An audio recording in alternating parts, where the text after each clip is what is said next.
Hello बच्चों, चलिए प्रश्न को पढ़ते हैं और समझते हैं। टिकटों पर 1 से 12 तक संख्याएं लिखी है, तब एक टिकट यादृच्छा निकाला जाता है।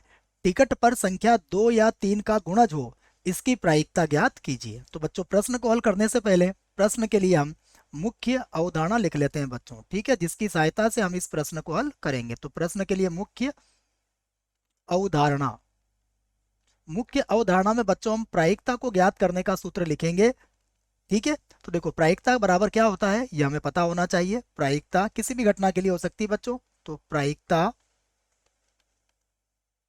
बराबर होता है बच्चों अनुकूल अनुकूल परिणामों की संख्या। परिणामों की संख्या, ठीक है बच्चों, ये तो अंश में आ जाएगा हमारे पास परिणामों की संख्या,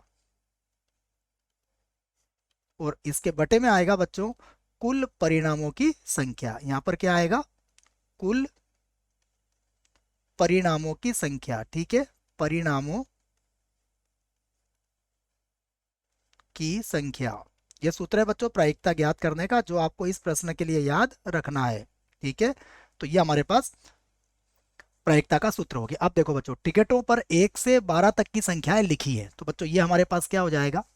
एस बराबर हो जाएगा बच्चों। तो हम यहाँ पर लिख सकते हैं कि हमें एस का मान, जिसे कहते हैं प्रतिदर्श समष्टि, अर्थात कुल परिणामों की कुल परिणाम बच्चों। तो कुल परिणाम कितने हैं हमारे पास? देखो 1 2 3 4 5 6 7 8 9 10 11 और 12 बच्चों। तो ये हमारे पास क्या हो गया?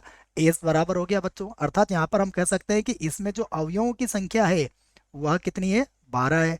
तो ये हमारे पास कुल परिणामों की संख्या हो गई। अब हमसे प्रश्न में क्या पूछा गया है हम उसे भी देख लेते हैं। देखो हमसे कहा गया है टिकट पर 2 या 3 का गुणज हो। तो यहाँ पर हम लिख सकते हैं 2 या 3 का गुणज। देखो क्या क्या होता है 2 या 3 का गुणज, हम इसमें से देख लेते हैं। तो 2 या 3 का गुणज, देखो बच्चों 2 या 3 के गुणज का मतलब हुआ या तो 2 का गुणज होगा या 3 का गुणज होगा। तो देखो इसमें क्या आ जाएंगे बच्चों हमारे पास? एक तो 2 आएगा, उसके बाद 3 भी आ जाएगा, उसके बाद देखो 4 जो है वो 2 का गुणज है, फिर 5 नहीं आएगा, 6 आ जाएगा, 7 भी नहीं आएगा, 8 आ जाएगा, उसके बाद 9 भी आ जाएगा बच्चों, उसके बाद 10 भी आ जाएगा, और उसके बाद 12 भी आ जाएगा बच्चों। तो देखो हमारे पास यह जो संख्या हमारे सामने आई है यह सब या तो 2 का गुणज है या फिर 3 का गुणज है। तो इनकी संख्या कितनी हुई बच्चों? 1 2 3 4 5 6 7 और 8। तो अब हम यहाँ पर प्रायिकता ज्ञात कर सकते हैं। देखो तो अब हम लिख सकते हैं प्रायिकता, और प्रायिकता किसकी बच्चों? 2 या 3 का गुणज होने की, ठीक है, गुणज। ये हमसे प्रश्न में कहा गया है, इसी को हमने लिखा है 2 या 3 का गुणज। तो देखो हमारे पास अनुकूल स्थिति कितनी आई बच्चों? 1 2 3 4 5 6 7 और 8। तो यहाँ पर क्या लिख देंगे हम? 8। और कुल स्थितियाँ कितनी है हमारे पास? 12 है। इसको 4 के पाड़े से काट देंगे तो यह कटेगा 2 बार, और यह कट जाएगा बच्चों 3 बार। तो यही हमारे प्रश्न का उत्तर होगा बच्चों। आशा करता हूँ आपको इस प्रश्न का उत्तर समझ में आया होगा। धन्यवाद।